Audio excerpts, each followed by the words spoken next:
Tudo bem, pessoal? Meu nome é Orestes Reboá e eu estou aqui para passar com vocês um novo projeto, o projeto da Max Juris. A gente vai nessa aula resolver questões para a prova da OAB. Eu queria agradecer em primeiro lugar sua presença aqui para assistir essa aula. E hoje a gente vai debater sobre os principais temas que nós podemos ter na prova da OAB, em especial o exame 32 que vai ter próximo agora. Beleza? Então, vem comigo e vamos primeiro trabalhar uma ideia sobre quais os principais temas que têm caído recentemente na OAB, tá? Antes de falar das questões propriamente dita, vamos trabalhar a ideia dos temas. Bom, primeira coisa, a matéria é de Direito do Trabalho. Então, muita gente pergunta, pô, Orestes, será que é legal eu estudar Direito do Trabalho para a prova da OAB? Direito do Trabalho e Processo do Trabalho? Primeira coisa que eu falo é assim, Direito do Trabalho e Processo tem 11 questões na prova da OAB. Então, das 80, 11 questões estão em duas matérias, Direito do Trabalho e Processo do Trabalho, que são relativamente simples. As questões têm um nível médio. E se você se dedica a estudar, se você rever as provas passadas, certamente o seu potencial pode aumentar muito para você gabaritar a matéria e acertar 9, 10 questões. Veja, 10 questões é 25% do que você precisa para passar para a segunda fase. Então é uma matéria extremamente relevante, beleza? Além disso, a OAB na primeira fase, nos últimos 7 exames, ela vem cobrando uma matéria bem específica em Direito do Trabalho, que é a reforma trabalhista. Todo mundo sabe que em 2017 nós tivemos a aprovação da Lei 13.467. Essa lei entrou em vigor dia 11 de novembro de 2017. E a partir de então, diversos institutos de direito do trabalho foram alterados. Então, a OAB vem perguntando de forma reiterada todas essas modificações da reforma trabalhista. Isso é muito importante, foram mais de 200 artigos alterados. Mas a OAB vem sempre questionando os temas bem pontuais. A gente vai ver muitos deles aqui nessa aula de resolução de questões. Além da reforma trabalhista, nós temos também, em Direito do Trabalho, temas que são muito explorados, como jornada de trabalho, como os sujeitos do contrato de trabalho e, principalmente, os princípios de direito do trabalho. Beleza? Então, nessa aula de agora, vamos trabalhar as questões iniciais referentes ao direito do trabalho, beleza? Então, vem comigo. Vamos resolver aqui algumas questões. Bom, primeira questão, eu vou trazer para vocês uma questão que aborda um tema sobre princípios de direito do trabalho, em especial o princípio da proteção, beleza? Vamos ler a questão e a gente já trata um pouco sobre o tema. Olha só o que fala a questão. Em determinada localidade, existe a seguinte situação. A convenção coletiva da categoria para o período 2018/2019 prevê o pagamento de adicional de 70% sobre as horas extras realizadas de segunda-feira a sábado. Ocorre que a sociedade empresária Beta havia assinado um acordo coletivo para o mesmo período, porém alguns dias antes, prevendo o pagamento destas horas extras com um adicional de 60%, um pouquinho menor. De acordo com as regras da CLT, de acordo com a CLT, assinale a opção que indica o adicional que deverá prevalecer. Então é uma questão que nós temos duas regras, duas normas jurídicas que poderão ser aplicadas nessa empresa. Uma primeira norma que trata da convenção coletiva. Então, a convenção coletiva que é aplicada para todos os trabalhadores da categoria. E ela previa para o período de 2018-2019, veja, período posterior à reforma trabalhista. Então, quando a pergunta em direito do trabalho, via de regra, traz datas, pode se ligar, pode prestar atenção que essas datas normalmente estão relacionadas a período posterior à reforma trabalhista, ou seja, posterior ao dia 11 de novembro de 2017. Então nós já temos a informação que tem uma convenção coletiva, período de 2018 e 2019, reforma trabalhista batendo, que prevê nessa convenção um adicional de 70% para pagar hora extra. Acontece que poucos dias antes, esta sociedade empresária beta tinha firmado um acordo coletivo para pagar 60%. Então eu tenho duas regras, duas leis que podem ser aplicadas. Eu tenho, olha só, eu tenho a convenção, eu tenho a convenção coletiva de trabalho, que prevê um adicional de 70%, e eu tenho o acordo coletivo de trabalho, que prevê um adicional de 60%. Qual das duas leis eu vou aplicar na situação? Qual regra, convenção ou acordo, os trabalhadores dessa empresa, dessa sociedade empresária beta, vão ter direito? Se eles fizerem hora extra, vão ganhar 60 ou 70? A gente vem para um princípio chamado norma mais favorável. É um princípio que ele é relacionado ao princípio da proteção. Então, se eu tiver duas leis, se eu tiver a lei A em conflito com a lei B, duas leis que eu posso aplicar na minha relação de trabalho. Qual lei eu aplico, Alessio? Bem simples, aquela que for mais favorável ao trabalhador. Então eu vejo qual lei vai favorecer mais o trabalhador e aí eu aplico essa lei. Se a gente fosse pensar assim, é fácil falar que seria a convenção coletiva, porque ela é mais benéfica. Só que acontece que este princípio da norma mais favorável, ele foi impactado pela reforma trabalhista. Ele foi relativizado pela reforma trabalhista. Então, quando nós falamos da reforma trabalhista, agora eu vou aplicar para o princípio da norma mais favorável 3 regras. Primeira regra, no conflito entre duas leis, eu continuo aplicando a lei mais favorável. Então eu vou analisar lei A e lei B. Qual for mais favorável, eu vou aplicar. Só que se o conflito for entre uma norma coletiva e a lei, artigo 611-A da CLT, se o conflito envolver uma lei e convenção coletiva ou acordo coletivo de trabalho, o artigo 611-A, ele vai falar que se aplicam as normas coletivas. Então, bem simples. Entre duas leis, lei mais favorável.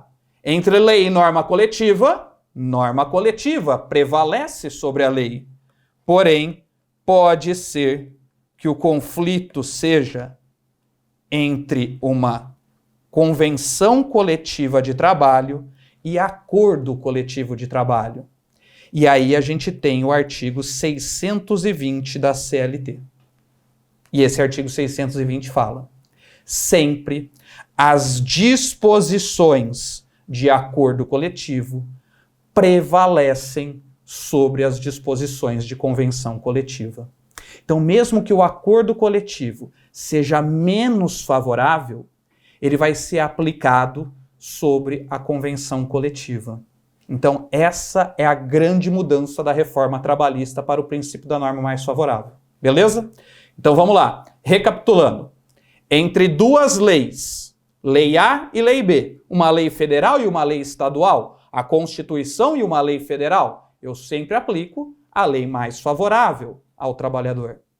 Agora, se for entre uma lei e a norma coletiva, acordo ou convenção, eu vou aplicar a norma coletiva. Eles têm prevalência sobre a lei. Por outro lado, se for entre convenção coletiva de trabalho e acordo coletivo de trabalho, nessa situação vai prevalecer sempre o acordo coletivo, artigo 620, mesmo que ele seja menos favorável. Sacaram isso? Então, vamos lá. Olha só. Determinada empresa tem a convenção coletiva que paga 70 e o acordo coletivo que paga 60. A gente sabe, artigo 620 da CLT, que o acordo prevalece sobre a convenção. Vamos analisar. Bem simples, olha só. Letra A. Prevalecerá o adicional de 70% por ser mais benéfico aos trabalhadores. Tava todo mundo pensando em ir nessa, mas antes de lembrar da regra da reforma trabalhista. A gente sabe que o acordo prevalece. Letra B. Diante da controvérsia, valerá o adicional de 50% previsto na Constituição. Não, porque os adicionais previstos nas normas coletivas são melhores, são até mais favoráveis. Letra C, deverá ser respeitada a média de adicionais, não há previsão alguma para você fazer uma soma, dividir por 2 e aplicar. Letra D, valerá o adicional de 60% previsto em acordo coletivo que prevalece sobre a convenção. Aplicação do artigo 620 da CLT de forma bem simples e objetiva. Beleza? Então, uma questão sossegada para você acertar para a prova da OAB. Tranquilo? Vamos lá. Questão 2 do seu material. Aliás, deixar aqui para vocês que se vocês não tiverem com material aí, aqui embaixo nas informações vai ter o link de acesso para você pegar o caderno inteiro de questões do Max Juris. Beleza? Bom, vamos lá. Questão número 2. Renato é um empregado doméstico. Renato atua como caseiro no sítio de lazer do seu empregador. Um caseiro também pode ser empregado doméstico. Lembre-se disso. Contudo, a CTPS de Renato foi assinada como sendo operador de máquinas da empresa de titularidade do seu empregador. Renato tem receio de que no futuro não possa comprovar experiência na função de empregado doméstico. Por isso, intenciona ajuizar a reclamação trabalhista para regularizar a situação, considerando a situação narrada e o entendimento consolidado do TST. Assinale a alternativa correta. Veja, uma dica. Sempre que cai essa expressão, entendimento consolidado do TST, certamente tem alguma súmula, tem uma orientação jurisprudencial, um posicionamento já pacificado do TST sobre o tema. E aqui em Direito do Trabalho, as súmulas e as OJs do TST, as orientações jurisprudenciais, elas têm o mesmo peso que um artigo de lei para a prova da OAB. Elas caem tanto quanto um artigo de lei. E a gente vai ver por diversos momentos isso aqui, tá bom? Então, existe algum posicionamento do TST que trata sobre o tema. O tema envolvido, ele trata, na verdade, sobre documentos assinados diferente de uma realidade existente.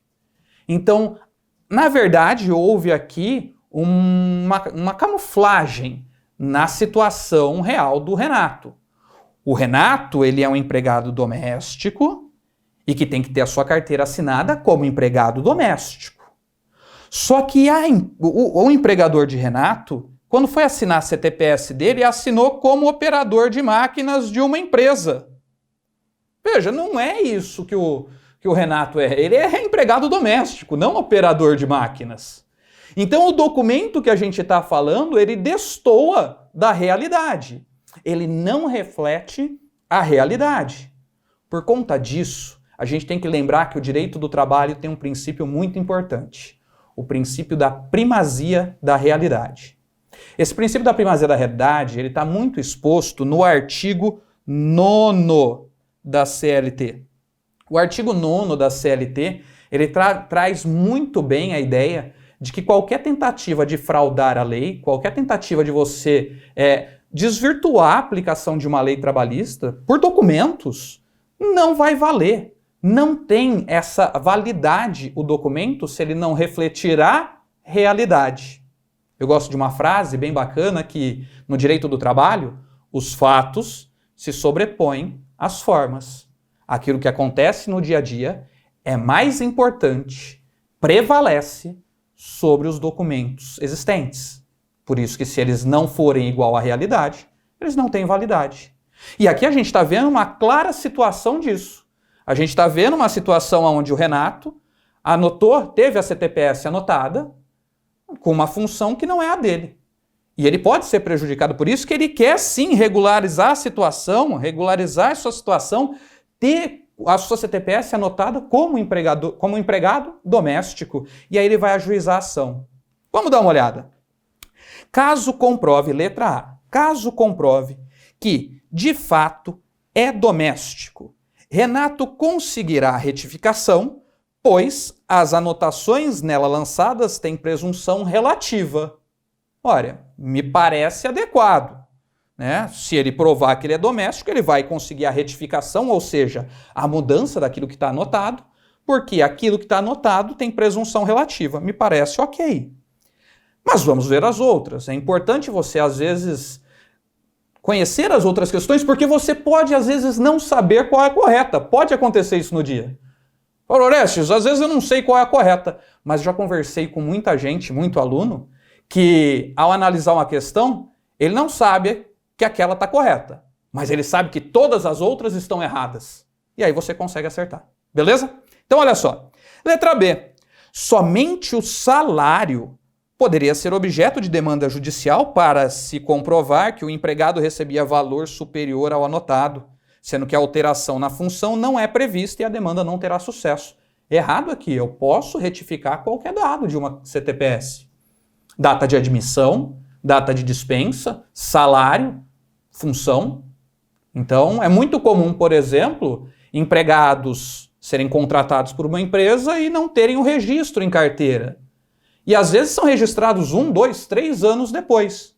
Ele pode entrar com uma ação pleiteando esse período de vínculo. E aí será retificada a data de admissão dele, certo? Então qualquer informação pode sim ser retificada. Letra B, completamente errada. Letra C.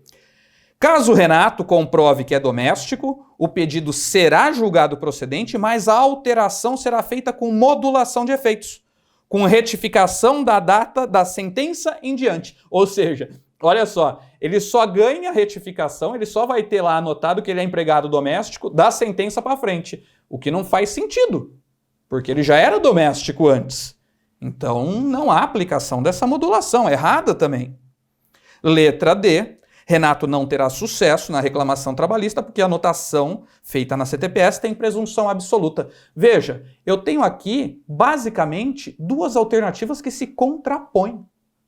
A letra A, que fala que ele vai conseguir, porque as anotações da CTPS têm presunção relativa de veracidade, e a letra D, que fala que tem presunção absoluta. E a gente sabe que falar em presunção absoluta ou direito absoluto em direito é muito falho, porque as questões são relativas, em especial as anotações da CTPS.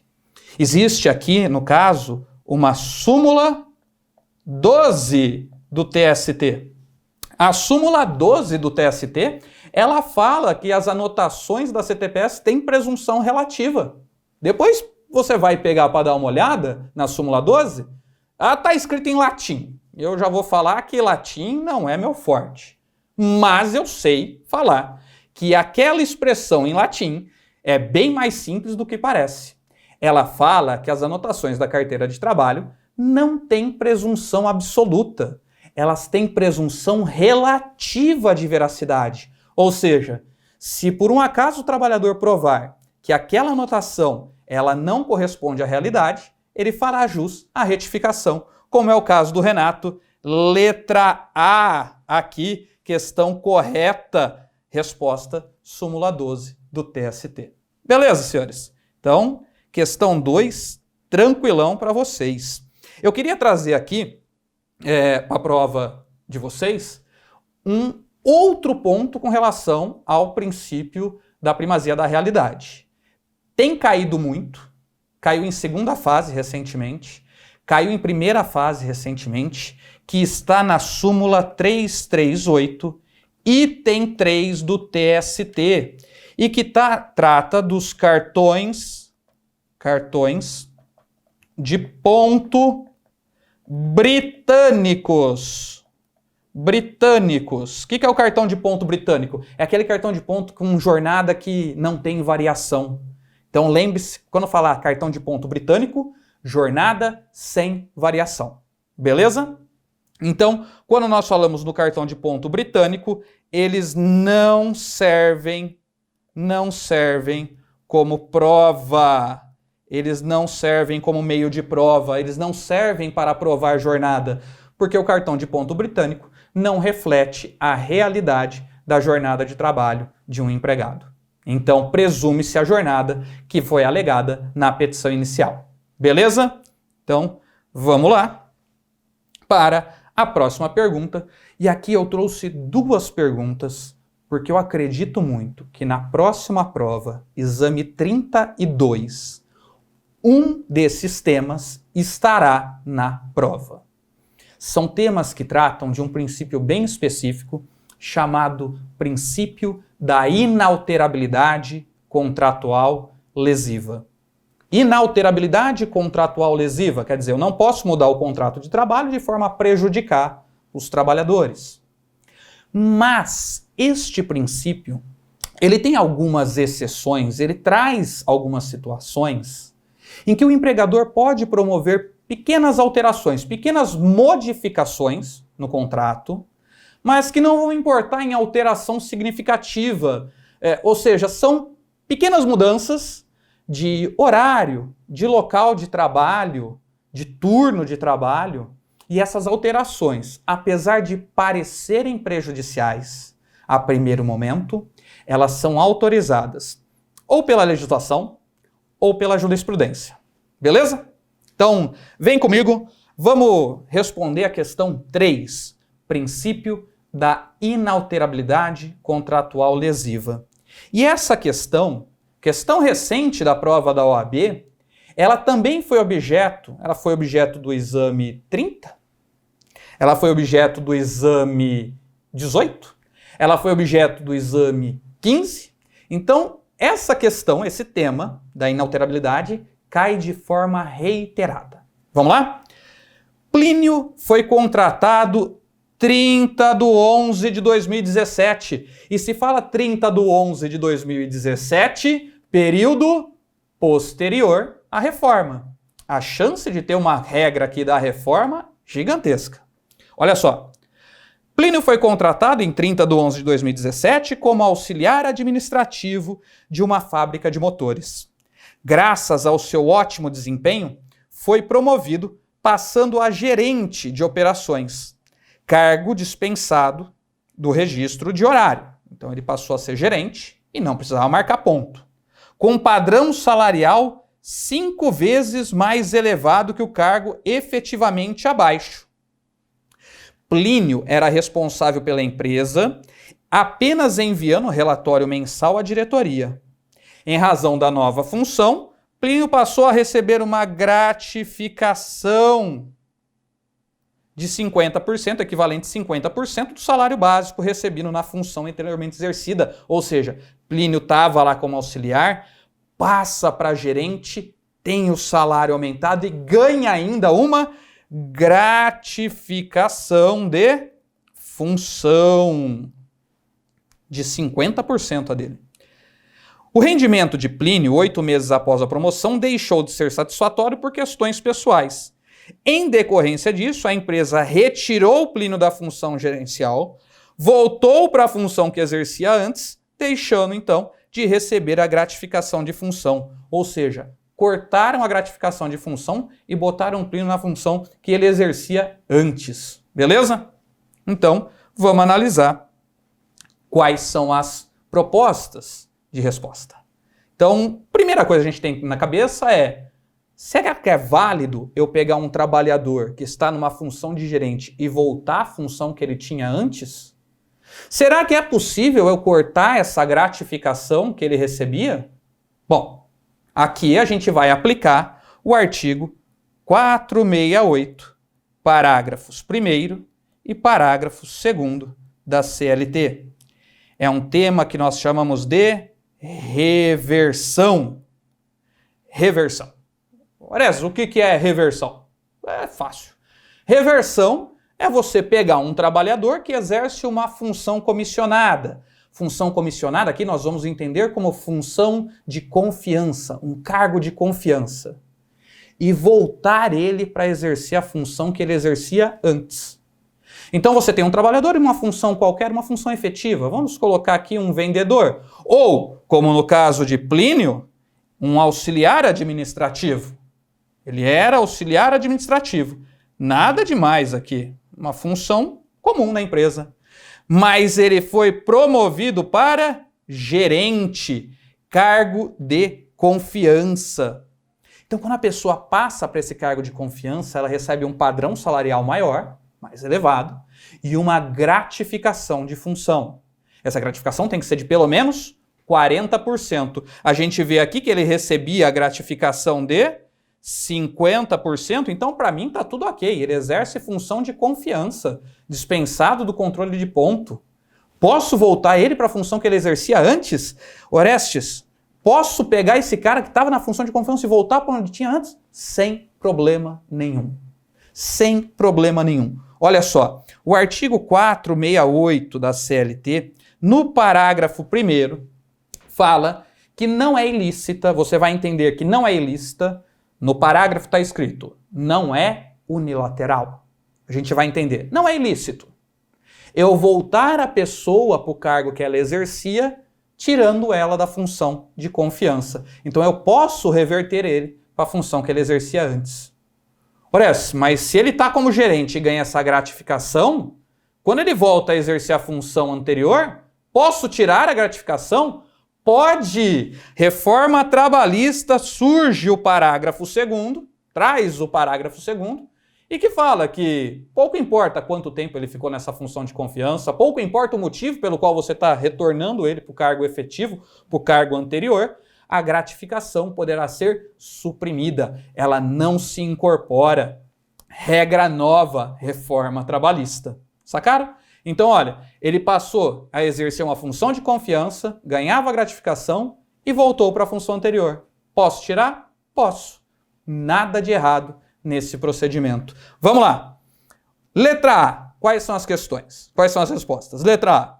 O cargo que Plínio passou a ocupar não era de confiança, razão pela qual a alteração contratual equivale a rebaixamento sendo ilícita? Errado, porque a gente tem que sim, era uma função de confiança. Aqui, ó, errada essa expressão. Então a gente não está falando de rebaixamento, a gente está falando de reversão. Letra B. O cargo que Plínio passou a ocupar era de confiança, porém não poderia haver o retorno ao cargo anterior com perda da gratificação, razão pela qual a alteração contratual equivale a rebaixamento, sendo, portanto, ilícita. Errada também. Errada essa questão. Por quê? Porque era de confiança, sim, e ele pode voltar para a função que ele tinha.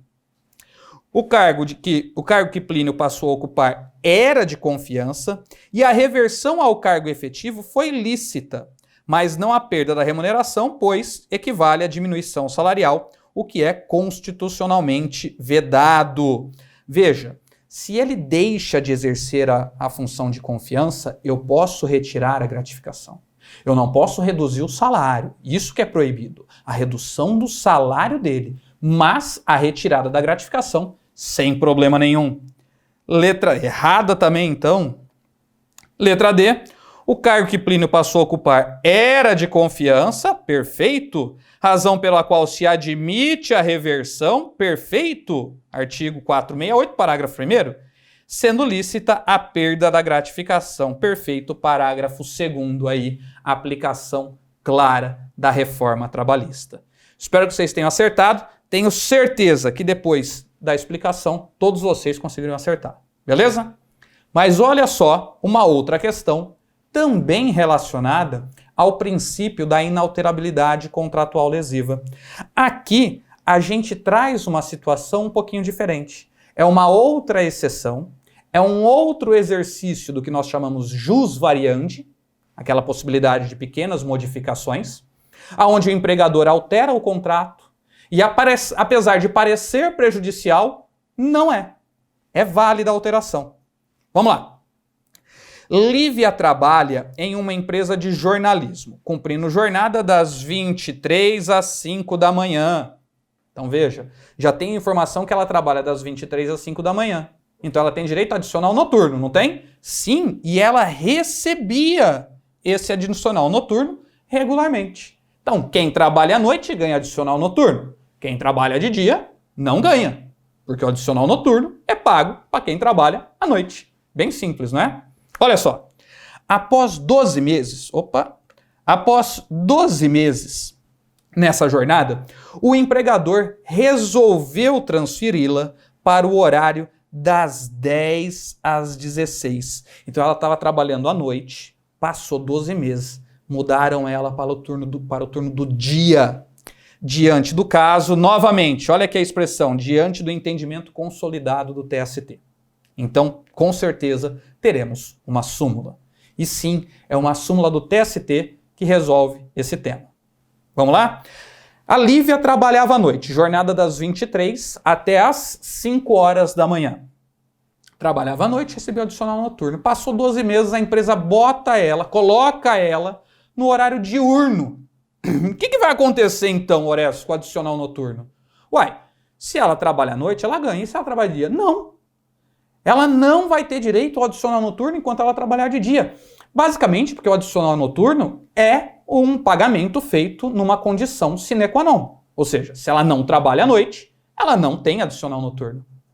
Orestes, mas me parece prejudicial isso daí, porque ela vai deixar de ganhar? Não, se a gente pensar é até melhor. Porque a noite não foi feito para trabalhar, a noite foi feito para a gente descansar, relaxar, assistir um Netflix, dormir. Trabalhar, a gente trabalha de dia. Por isso que paga-se o adicional noturno. Agora, vamos ver então quais são as alternativas corretas.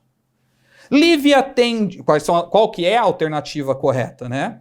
Lívia tem direito adquirido ao adicional noturno porque nele permaneceu 12 meses. De modo que o seu pagamento não poderá ser suprimido. Letra B, a supressão do adicional noturno exigiria, no caso, o pagamento de uma indenização de 1 mês de adicional noturno.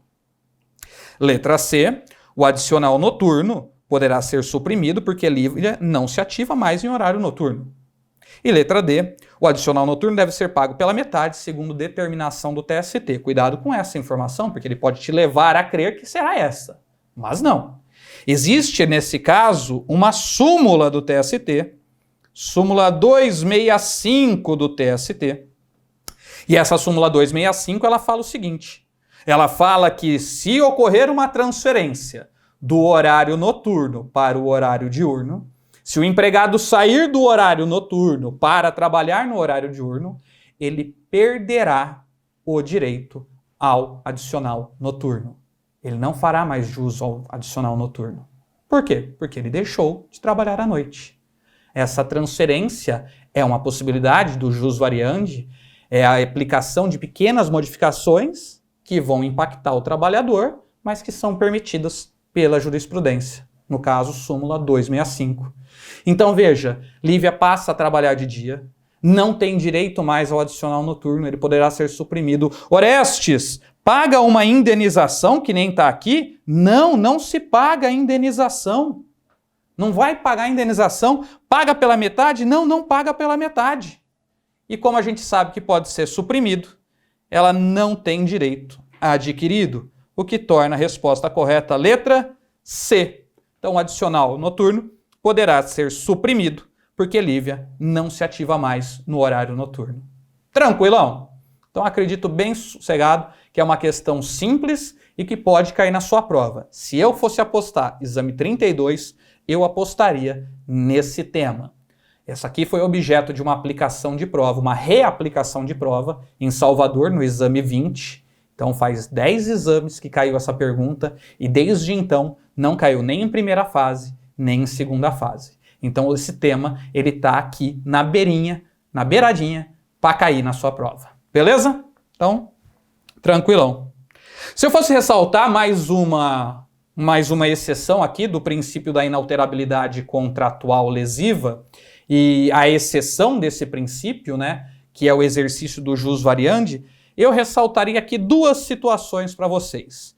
Primeira situação de exercício do jus variandi como exceção do princípio da inalterabilidade contratual lesiva. Eu ressaltaria em primeiro lugar a possibilidade de alteração de data de pagamento de salário. Data de pagamento de salário. Está na OJ 159 SDI 1 do TST. Então, OJ 159, SDI 1 do TST. Se não tiver previsão no contrato, não tiver previsão em norma coletiva, a empresa pode promover a alteração da data de pagamento. Então é muito comum, às vezes, a empresa pagar no último dia útil do mês. Então, todo dia 30, 29, 31, 28, o último dia útil de cada mês, ela faz o pagamento ao seu trabalhador. Só que por questões fiscais ou contábeis, ela quer passar a pagar no mês seguinte, no dia 4, por exemplo. Ela poderá fazer isso? Poderá, porque a alteração da data de pagamento ela é permitida pela OJ 159. O que o empregador tem que fazer é observar a data limite, o prazo máximo, que é o 5º dia útil de cada mês. Beleza? Segundo ponto que eu ressaltaria, súmula 29 do TST. Eu também ressaltaria aqui a súmula 29 do TST, que trata-se da remoção. Remoção.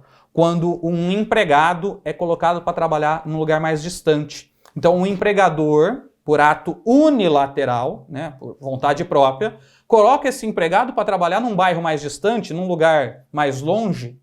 Então, esse empregador aqui, pela súmula 29, tem que fazer um pagamento das despesas de transporte, das despesas que esse empregado passa a ter com o transporte até a nova localidade. Duas situações para a sua prova que eu acredito que possam ser bem abordadas no exame 32. Beleza? Questão número 5. Nos casos de danos extrapatrimoniais, trabalhistas, recentemente positivado pela reforma, então veja, reforma trabalhista, alterou a CLT, traz agora um capítulo próprio de danos extrapatrimoniais. Olha, o que são os danos extrapatrimoniais? São os danos morais, né? É todo dano que é imaterial, como o dano moral, o dano à imagem, o dano estético. Qualquer tipo de dano que não tenha uma vinculação patrimonial. Então, nos casos de danos extrapatrimoniais, se julgar procedente o pedido, o juízo fixará a indenização a ser paga a cada um dos ofendidos em um dos seguintes parâmetros, vedada a acumulação. Ele quer saber qual é o parâmetro correto se tiver uma condenação em danos extrapatrimoniais. O que acontece? O artigo 223-G, parágrafo 1º da CLT, o artigo... Opa! Eita! Aí, voltei. Calma, tá aqui. Então, o artigo 223-G da parágrafo 1º da CLT, ele fala o seguinte, que se tiver uma condenação ao pagamento de danos extrapatrimoniais, devem ser observados limites. E aí vai depender do tipo de dano que o juiz vai entender que aconteceu. Então, se o juiz entender que aconteceu um dano leve, um dano que não gerou maiores consequências, paga-se 3 vezes o salário do ofendido. Se o juiz entender que houve um dano médio, um dano mais ou menos, ele vai pagar até 5 vezes o salário do ofendido.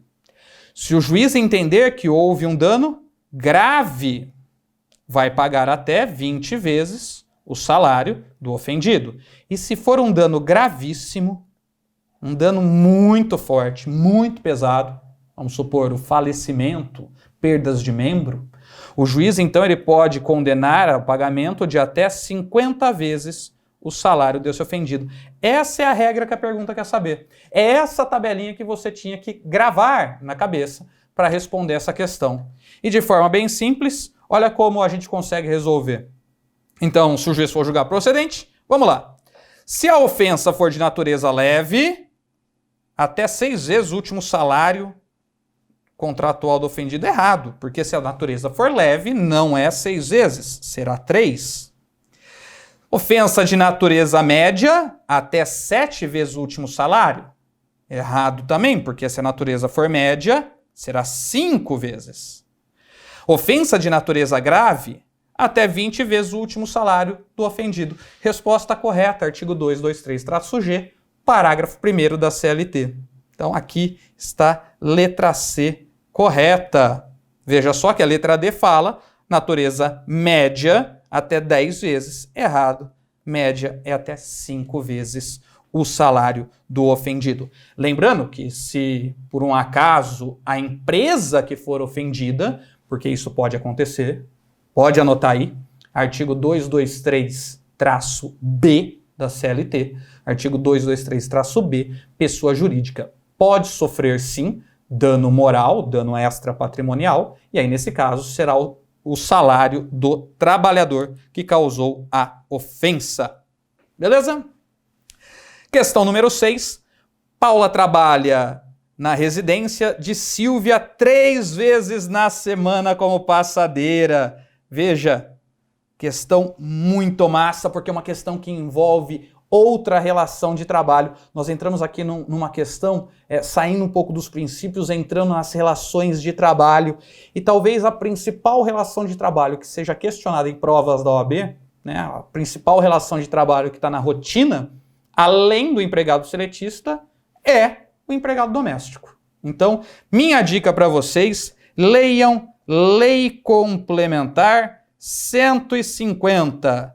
Lei Complementar 150. É a lei que rege o trabalho doméstico. E aqui nesse caso, a gente vai primeiro verificar se de fato se trata de um empregado doméstico ou não, tá? Paula trabalha na residência de Silvia 3 vezes na semana. Residência 3 vezes na semana, como passadeira. Então, nessa primeira frase, eu tenho 3 itens que podem me caracterizar um empregado doméstico. Paula trabalha em âmbito residencial mais de 2 dias. A Lei Complementar 150, no artigo 1º, fala que tem que ser mais que 2. Mais que 2 é pelo menos 3 dias na semana. Como passadeira, ou seja, sem gerar lucro para a empregadora dela. Vamos lá. Em geral, comparece às segundas, quartas e sextas, mas, se necessário, mediante comunicação prévia, comparece mais um dia, exceto sábados, domingos e feriados. Então ela vai toda segunda, quarta e sexta, toda segunda, quarta e sexta. A CTPS dela não foi assinada e o pagamento é por dia de trabalho. 2 situações aqui que a gente vai analisar. Quando Paula não comparece, não recebe o pagamento e não sofre punição, mas Silvia costuma sempre pedir que a ausência seja previamente comunicada. Paula procura você como advogado com dúvida acerca da situação jurídica, à luz da legislação específica em vigor. Veja, ele ainda te dá a dica aqui que existe uma lei própria para isso. Assinale a opção que contempla a situação de Paula. O que Paula é? Paula é diarista, pois trabalha 3 vezes na semana. Paula é autônoma, porque gerencia o próprio trabalho, dias e horários. Paula é empregada eventual ou Paula é empregada doméstica? Veja, Lei Complementar 150, artigo 1º. Trabalhou 3 dias na semana, a partir de 3 dias. 3, 4, 5, 6 dias na semana. Em âmbito residencial, sem finalidade lucrativa, você terá um empregado doméstico. Então, no caso, eu tenho claramente a caracterização de Paula como empregada doméstica. Até porque autônomo e diarista são 2 aspectos muito similares. Não faz sentido, né? E eventual jamais ela seria, porque ela tem rotina pré-estabelecida de 3 dias na semana. Então, Lei Complementar 150, caracterização de Paula como empregada doméstica. Olha só aqui, sobre o trabalho doméstico. Lei Complementar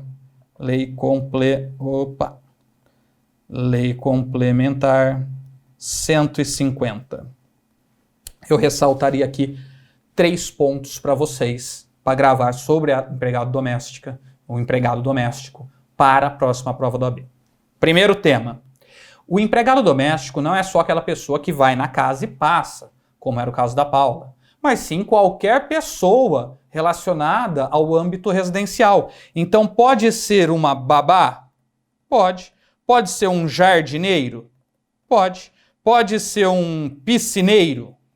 Piscineiro. Às vezes a família tem uma piscina que ela quer dar manutenção todos os dias, contrata uma pessoa só para isso, né? Motorista, segurança. Então são todas aquelas atividades dentro do âmbito residencial que não gerem finalidade, não gerem lucro ao empregador, tá? Primeira hipótese, primeira questão que eu coloco. Inclusive aqui, um caseiro de chácara, como nós vimos lá no caso do Renato, na questão 2. Então, um caseiro de chácara é considerado, sim, um empregado doméstico, desde que nesta chácara não seja explorada atividade lucrativa, tá? Segundo ponto que eu ressaltaria aí sobre o empregado doméstico. Todo empregado doméstico tem que ter cartão de ponto. Todo empregado doméstico tem que ter cartão de ponto. Se você tiver um empregado doméstico tem que ter cartão de ponto. Se tiver 3, os 3 vão ter. Não aplicamos aquela regra da CLT, porque a lei complementar tem disposição expressa sobre o tema. Beleza? Terceiro ponto que eu ressaltaria para a próxima prova, o adicional de viagem. O adicional de viagem. O que é esse adicional de viagem? Às vezes, uma família vai viajar e leva um empregado doméstico junto.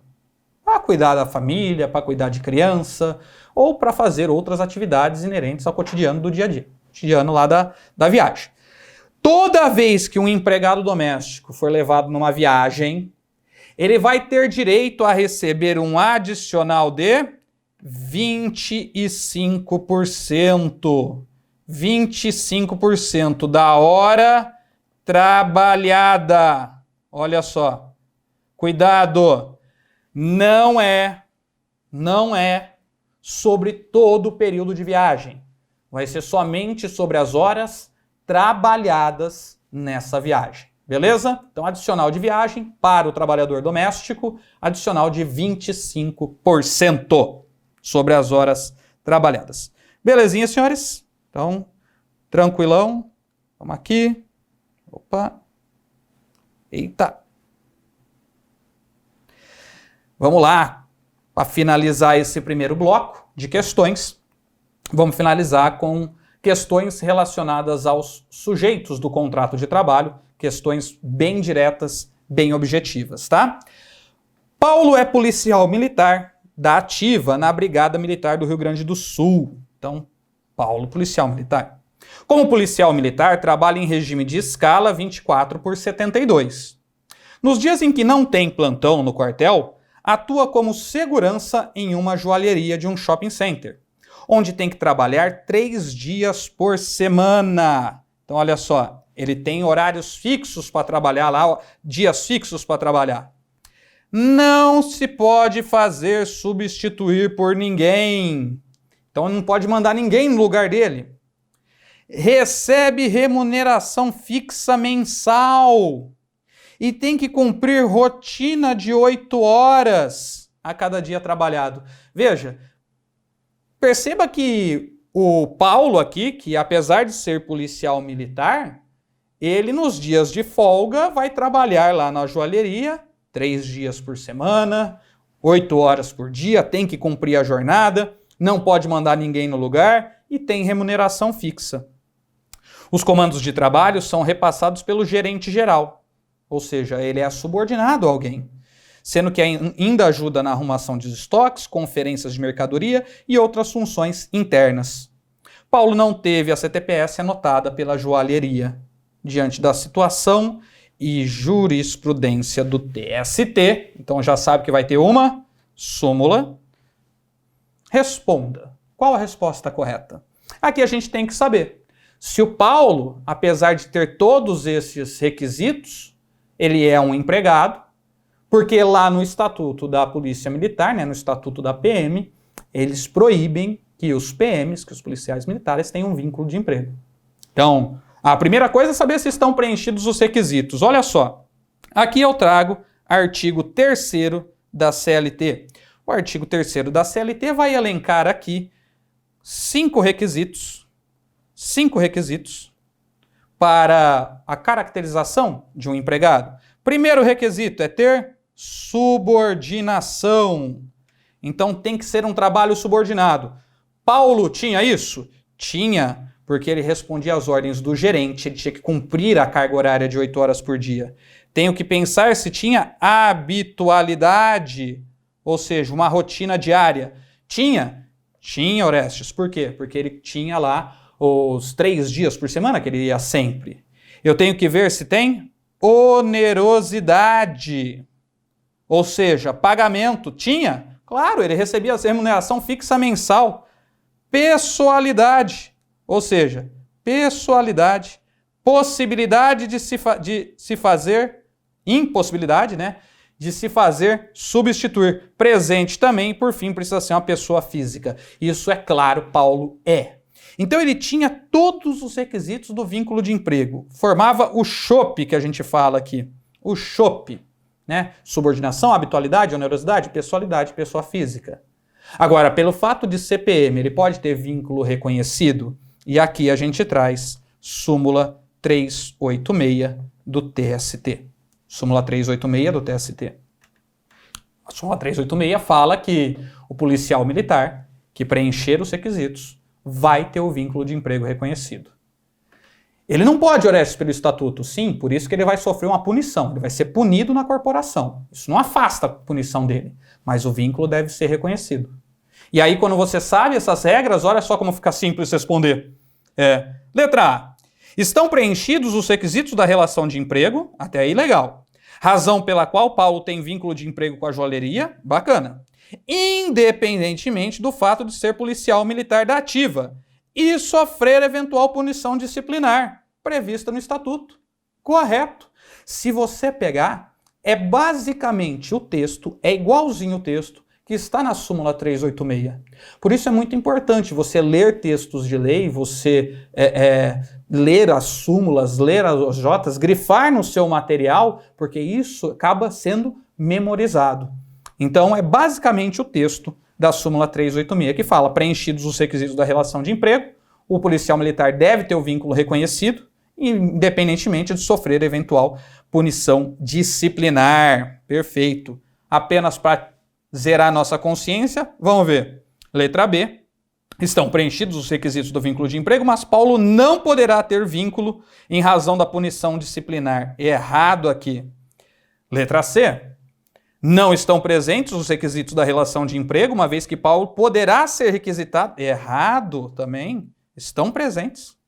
Letra D. Estão preenchidos os requisitos, sendo indiferente à relação, eventual punição administrativa, mas Paulo não pode ter o vínculo reconhecido, porque a função pública exige dedicação exclusiva. Errado. O vínculo tem que ser reconhecido, sim. E aqui nós resolvemos com base na súmula 386. Tranquilão, senhores? Bem suave, bem sossegado. Questão 8. Gervásia. Questão da última prova da OAB.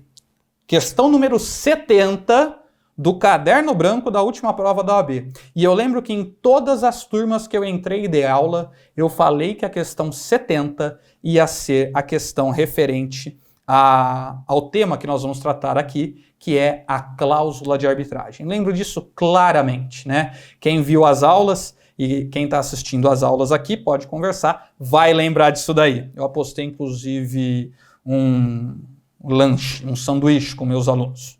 Então, e um chopp. Questão 8.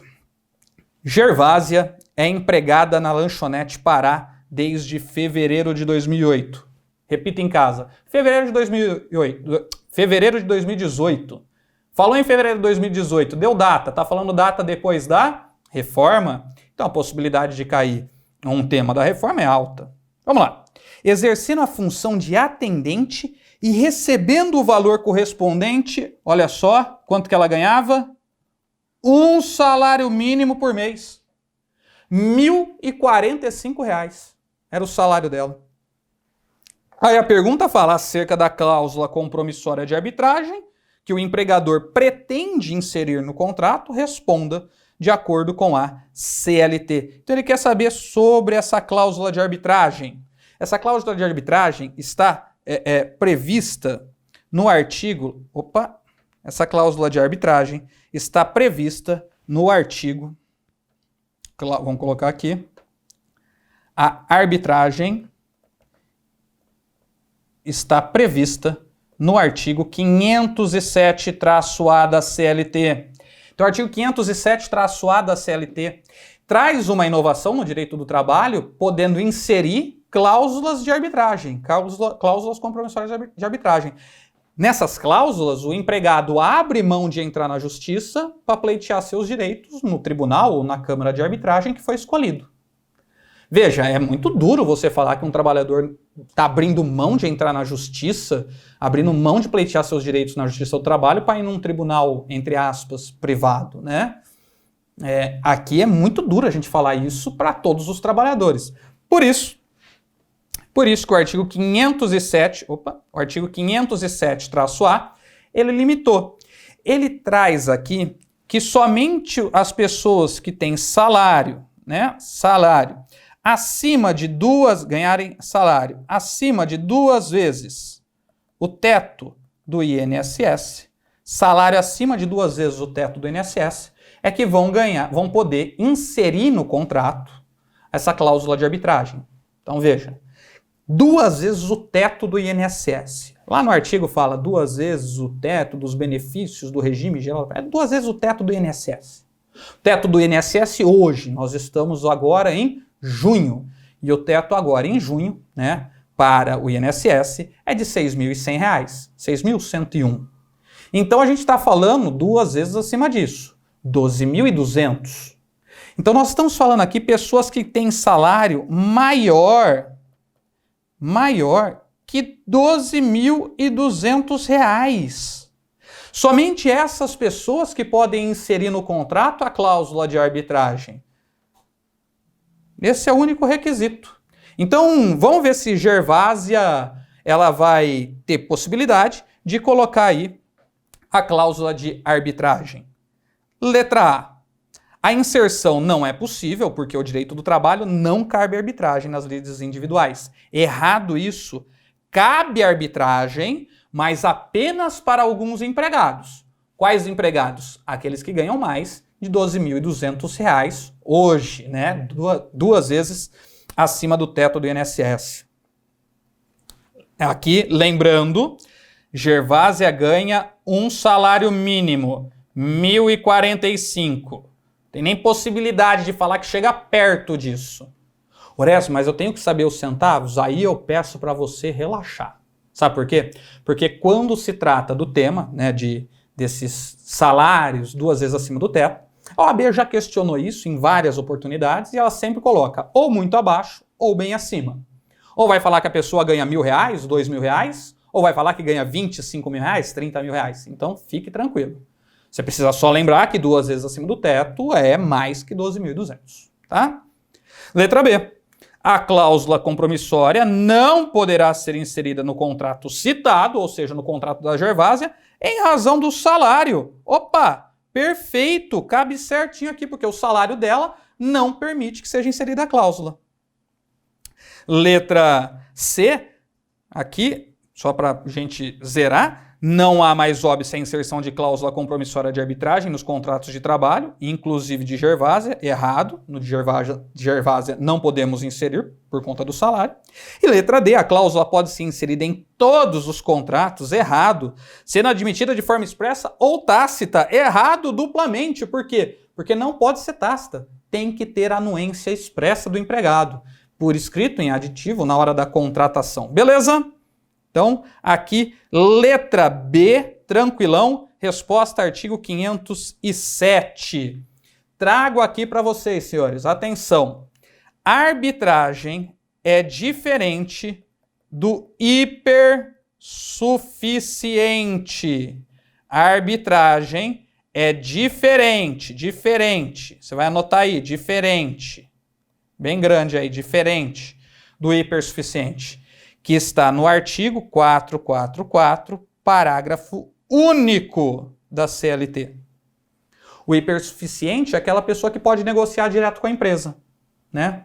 Então veja, o hipersuficiente é uma pessoa que tem poderes especiais. Ele pode negociar direto com a empresa. Para isso, ele tem que ganhar o salário, né, acima de 2 vezes do teto do INSS, Então, ele coloca um salário, ele tem que ter um salário 2 vezes acima do teto do INSS e, além disso, ter diploma. Veja, 2 requisitos para ser hipersuficiente. Ter salário 2 vezes acima do teto, ganhar mais que 12.200, e ter diploma de curso superior. Nessa situação, a pessoa é hipersuficiente e pode negociar direto com a empresa sem a necessidade do sindicato. Cláusula de arbitragem. Basta ganhar 2 vezes acima do teto. Beleza? Então, todo hipersuficiente pode colocar a cláusula. Mas nem todo mundo que pode colocar a cláusula será hipersuficiente. Beleza? Para finalizar aqui, 2 questões de empregador que são muito cobradas. Vamos lá? 9. Paulo trabalhou para a editora Livro Legal Limitada, de 10/12/2017 a 30/8/2018, pós-reforma, sem receber verbas rescisórias ao final do contrato, sobre a alegação de dificuldades financeiras da empresa, da empregadora dele. Em razão disso, ele pretende ajuizar a ação trabalhista e procurou você como advogado.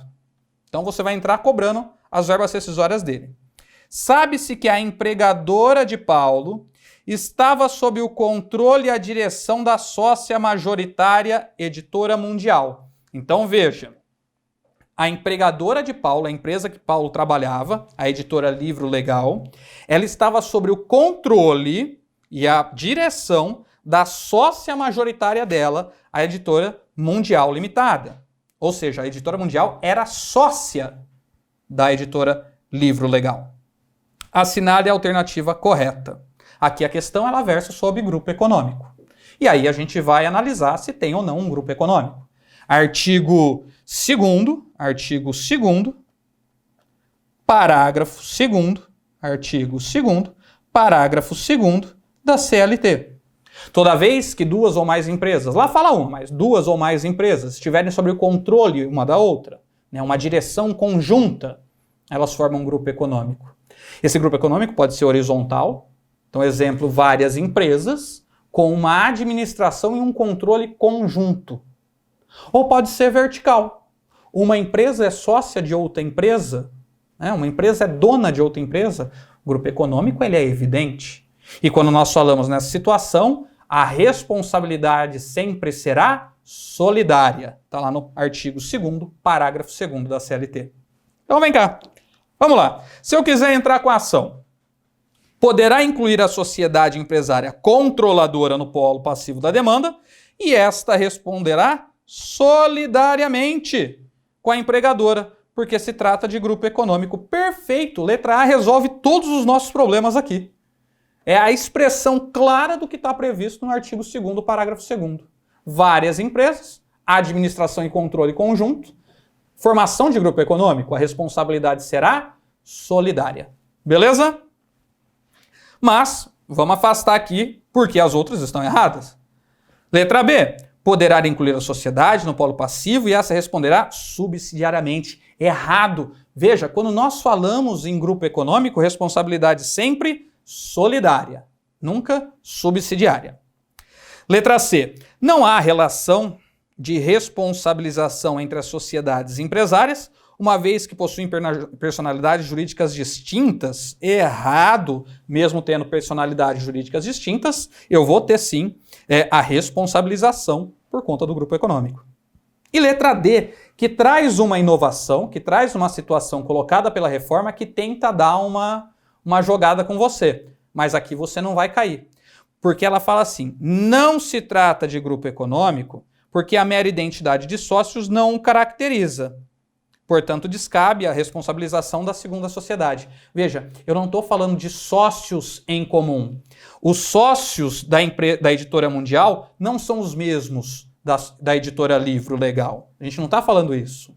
O que a pergunta está falando ali em cima é que a Editora Mundial é sócia, é a dona da Editora Livro Legal, por isso que está errado esse ponto, né? De fato, a identidade de sócios, a mera identidade de sócios, não acarreta o grupo econômico por si só, né?